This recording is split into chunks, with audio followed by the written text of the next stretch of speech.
Hey, good evening, everybody, and welcome to another salvo of Brethren's Blast.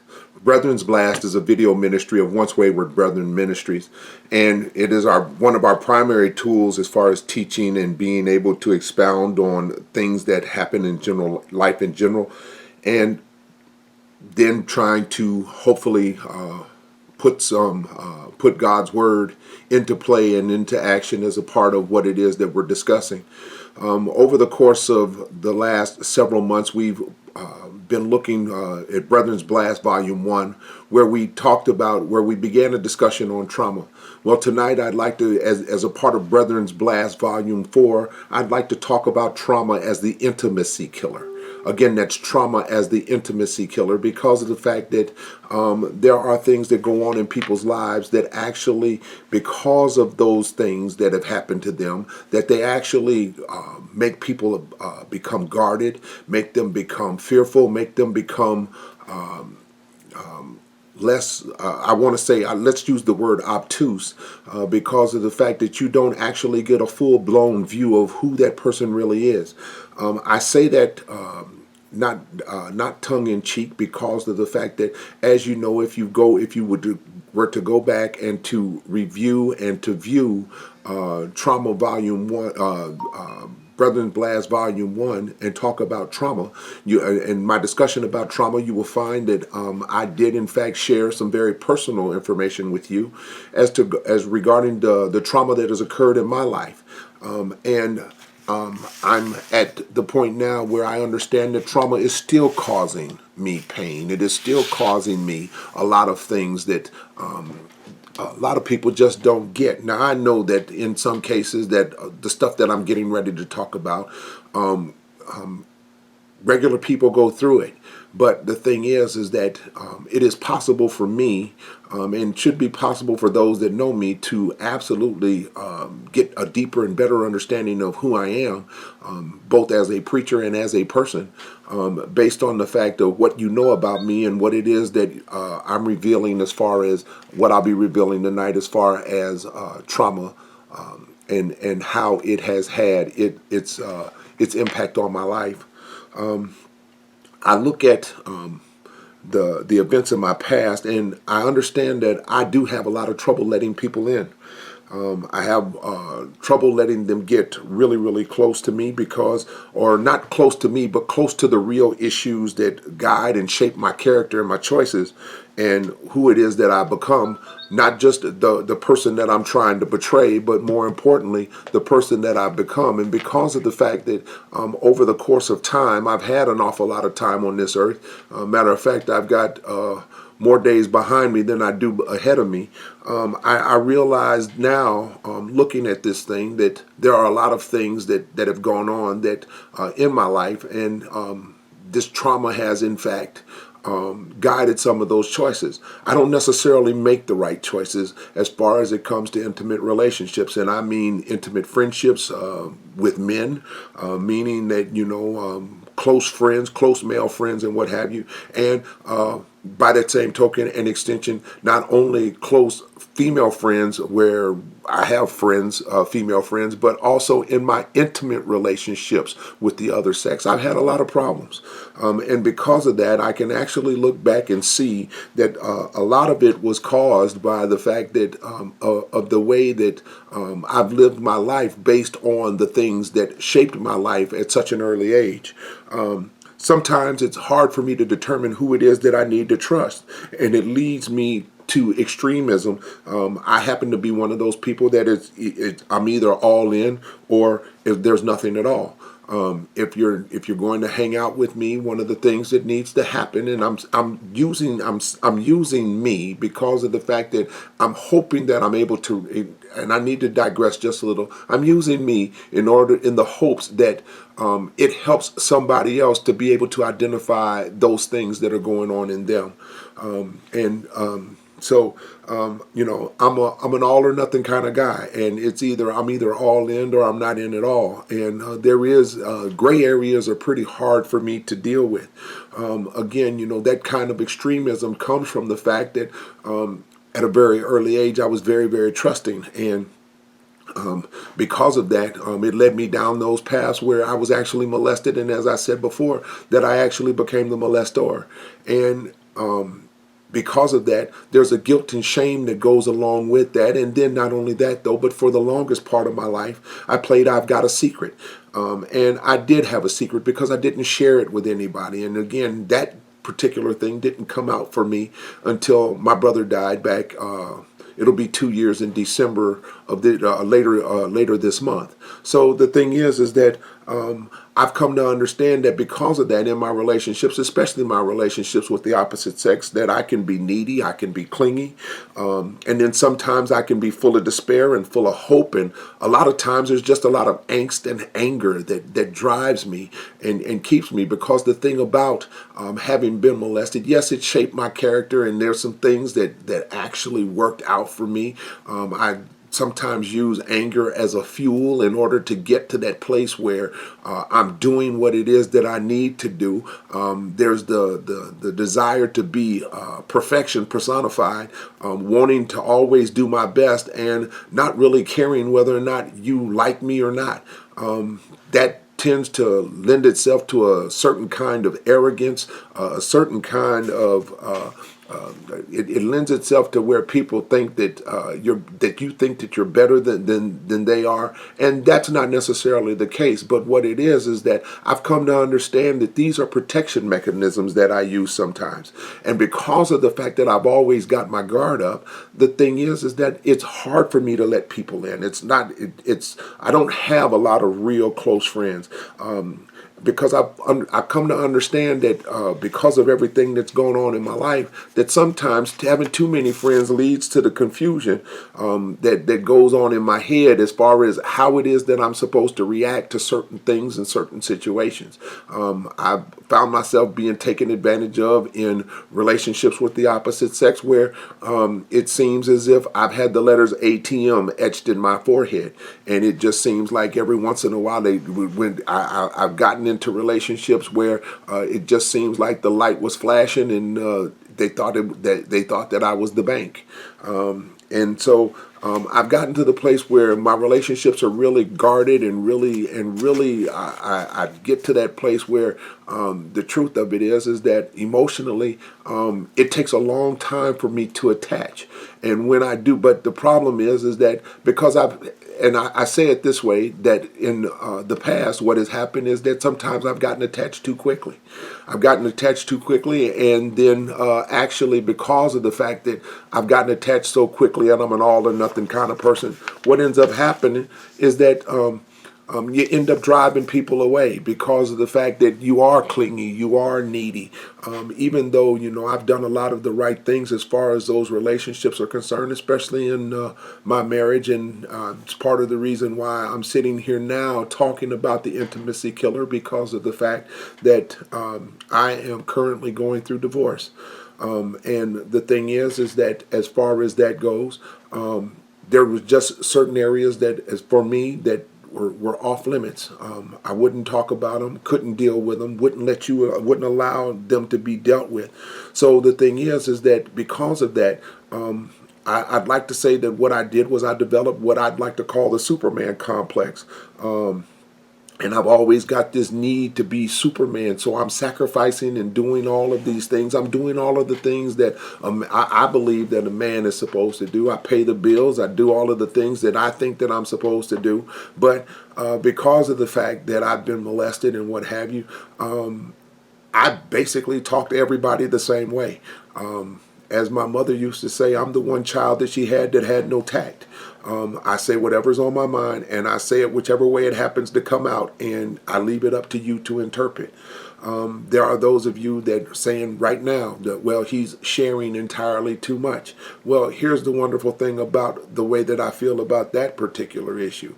If you want to carry my baggage, please feel free to do so, because every man needs a porter. I need somebody that wants to carry my bags from place to place. Matter of fact, if you want to, you come by in the morning and help me get my stuff out in the car so I can go to work. That's the way I feel about it. But the thing is that I'm saying all of this because of the fact that I know that I'm not the only one. I know that I'm not the only person that has this kind of difficulty. And see, the thing is that, and I'm going back to the previous part of my conversation, is that I feel like I need to be Superman, and in that in my relationships, especially the close, intimate ones. Lord help us all when the S falls out of my chest, or you pull out the green, or you pull out the kryptonite.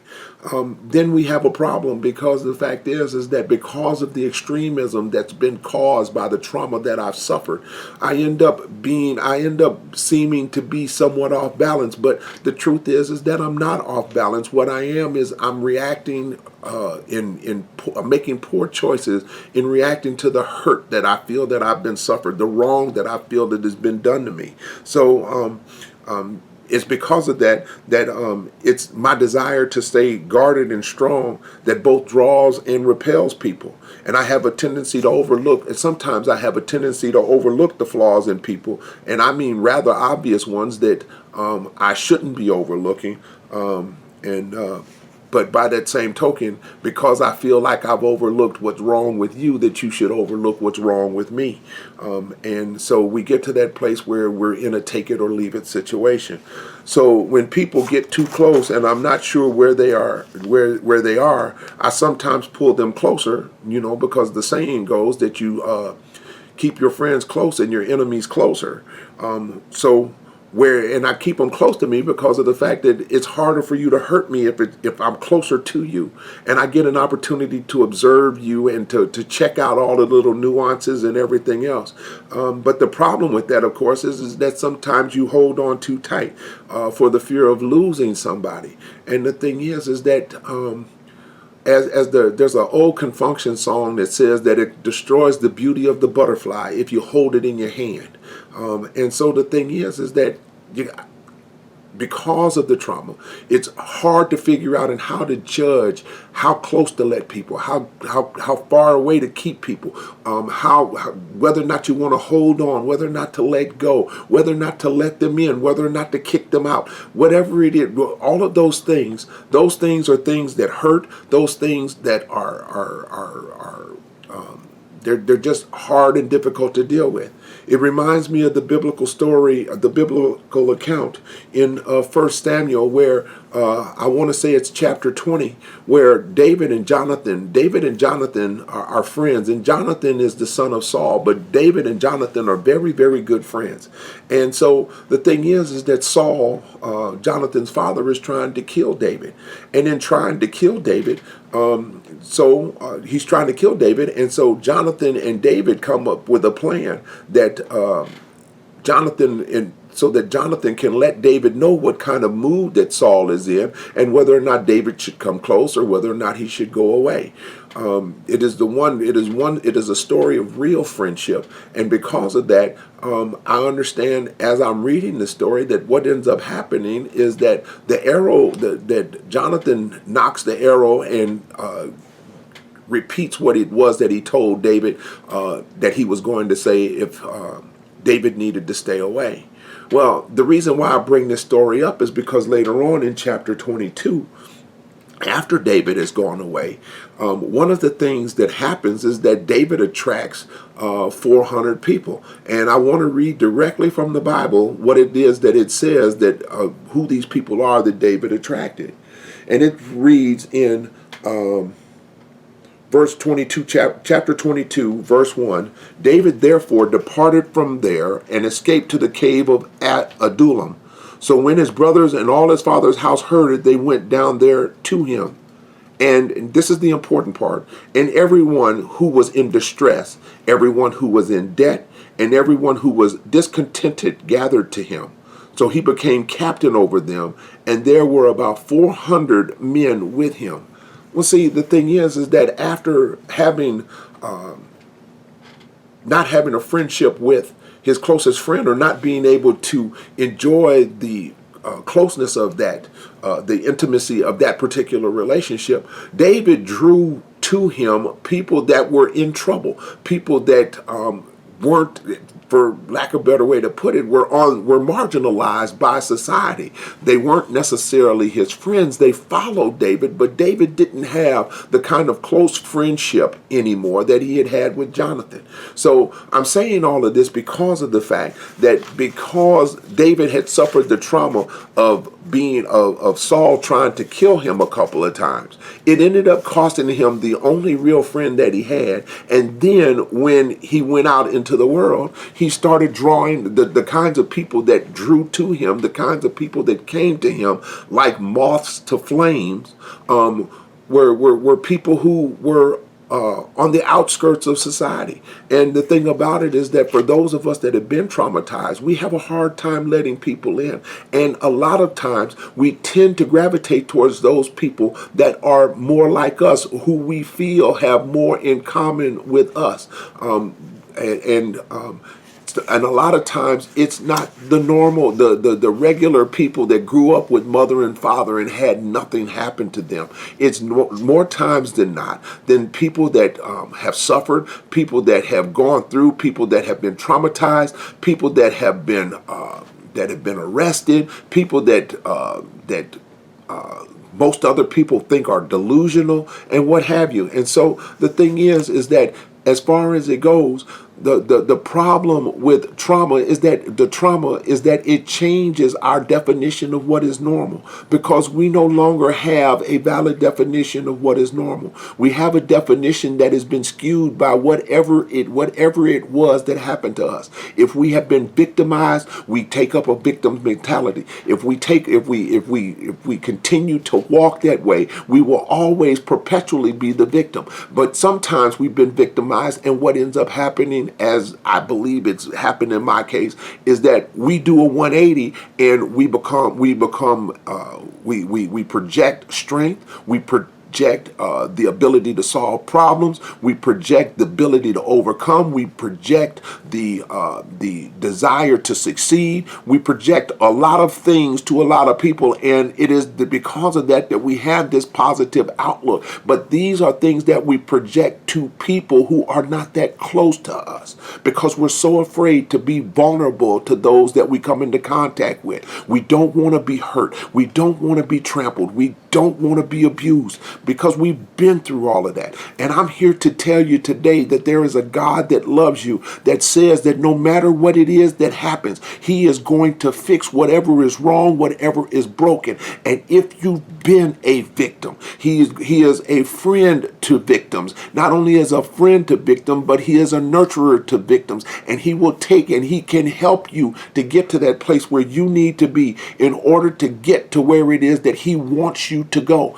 So I'm saying to you today that what needs to happen for you is that there's a couple of things. The first one is that don't be afraid to share your story, because your story, it's by sharing your story that you have the opportunity to overcome. You get it out in the open, because once it gets out in the air, it no longer is trapped on the inside. And not only that though, but if you repeat your story to yourself, not only do you repeat it to yourself, but because God hears everything, he hears you making that cry for freedom. See, the trauma is definitely an intimacy killer, but faith in God is an intimacy builder, and it will allow you to do what it is that you need to do. God can guide you and will bring to you the people that are willing to help you, the people that are willing to stand by you to the bitter end, the people who are willing to put up with your garbage until it's gotten to the place where you don't have to worry about it anymore. There are people that are willing to help you to recycle the bits and pieces of your life, because the best you is still inside of you. The best you is the part that talks to God. The best you is the part that hears from him. The best you is the person that is built by him, that is fortified by him, that is loved by him, that is given peace by him, that is given joy and comfort by him. That is the best you. And the best you starts out with an intimate relationship with God, because only in building an intimate relationship with God do you overcome the trauma and then have the ability to open up and to foster an intimate relationship, not only an intimate relationship with the opposite sex, but to actually have some real friends. You've heard me say before that my true test for a friend is that I would be willing to die for them. And like I said before, if you have more than 3 of those people, I'm not quite sure how honest you're being. But the thing is that as long as you're able to communicate and relate to people without the fear of rejection, without the fear of hurt, the fear of pain, understand that in those moments, those are the moments that God is working the hardest for you. May God bless and keep you. This has been Elder Robert Andrews, Volume 4, Brethren's Blast. You'll find it out on www.owbm.org. You'll also find it out on YouTube under the title Trauma, the Intimacy Killer, and it'll be out on the ministry Facebook page. And that is linked to my personal page. This video, you will not find it on my personal page. You will definitely have to go and look for it. I ask that you continue to that you continue to allow God to bless and keep you, that you will open up your ears and that you are attentive to what it is that he's saying, and that most and foremost, that you trust him with everything. May God bless and keep you. Good night.